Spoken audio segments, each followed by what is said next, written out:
Premier league இந்த Sunday Arsenal West Ham கேம்ல விஏஆரோட கான்ட்ரவர்சியை பத்தி உலக லெவல்ல பேசப்பட்டது. ஒரு சைட் ஃபேன்ஸ் என்ன சொல்றாங்கன்னா, ரெஃப்ரியோட டிசிஷன் வந்து கரெக்டான ஒரு டிசிஷன்பா அப்படின்ற மாதிரி சொல்றாங்க. அண்ட் இன்னும் சில பேர் என்ன சொல்றாங்கன்னா, ஆர்சனல் எஸ்கேப் ஆயிட்டாங்கப்பா அப்படின்ற மாதிரி சொல்றாங்க. ஸோ மேட்ச்ல என்ன நடந்தது அப்படின்னு பார்த்தீங்கன்னா, கேம் ஸ்டார்டிங்ல இருந்து ஃபர்ஸ்ட் ஹாஃப் ஃபுல்லாவே ஆர்சனல் கேமை கண்ட்ரோல் பண்ணாங்க பொசிஷன் வைஸ்.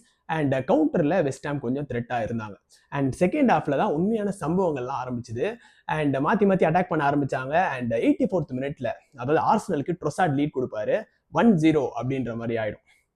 90th மினிட், அதாவது ஸ்டாப்பேஜ் டைம்ல கேலம் வில்சன் வந்து டி பாக்ஸ் எட்ஜ்ல இருந்து ஒரு கோல் அடிப்பாரு. அண்ட் ரெஃப்ரி ஆன் ஸ்பாட்ல கோல் கொடுத்துருவாரு. வெஸ்ட் ஹாம் ஃபேன்ஸ்லாம் பயங்கரமான ஒரு செலிப்ரேஷனா பண்ணிட்டு இருப்பாங்க. அண்ட் கொஞ்சம் செகண்ட்ஸ்க்கு அப்புறமே என்ன ஆகும் அப்படின்னு பார்த்தீங்கன்னா, விஏஆரோட இன்டர்வென்ஷன் வரும். அண்ட் அங்க என்ன நடந்திருக்கும் அப்படின்னு பார்த்தீங்கன்னா, நம்ம பேப்லோ வெஸ்ட் ஹாமோட சப்ஸ்டியூட்டா வந்த ஸ்ட்ரைக்கர் வந்து ராயாவோட கையை லைட்டா பிடிச்சி இழுத்திருப்பாரு. அதன் காரணத்துக்காக கோலை டிசலோவ் பண்ணியிருப்பாங்க. அண்ட் 1-0 அப்படின்ற மாதிரி கேம் முடியும். அண்ட் இந்த 90th மினிட்ல இந்த கோல் காரணம் தான் ரொம்பவே கான்ட்ரவர்சியா பேசப்பட்டது. ஒரு சைட் ஃபேன் சொல்றாங்க, ராயாவை பேப்லோ டக் பண்ணாரு, ஸோ அதனால டெஃபினட்டா வந்து அது எப்படி கோல் ஆகும் அப்படின்ற மாதிரி ஒரு சைட்ல ஃபேன் சொல்றாங்க.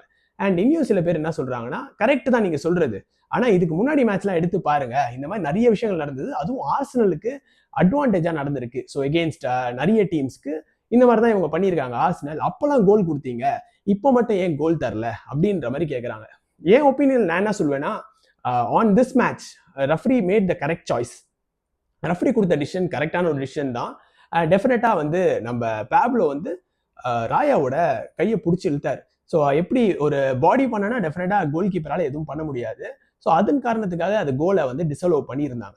ஆனா எனக்கு இங்கேயும் இன்னொரு கொஸ்டினும் இருக்கு. ஸோ இந்த மேட்சுக்கு ரெஃப்ரி எடுத்த டிசிஷன் நான் கரெக்ட்னு சொல்றேன்.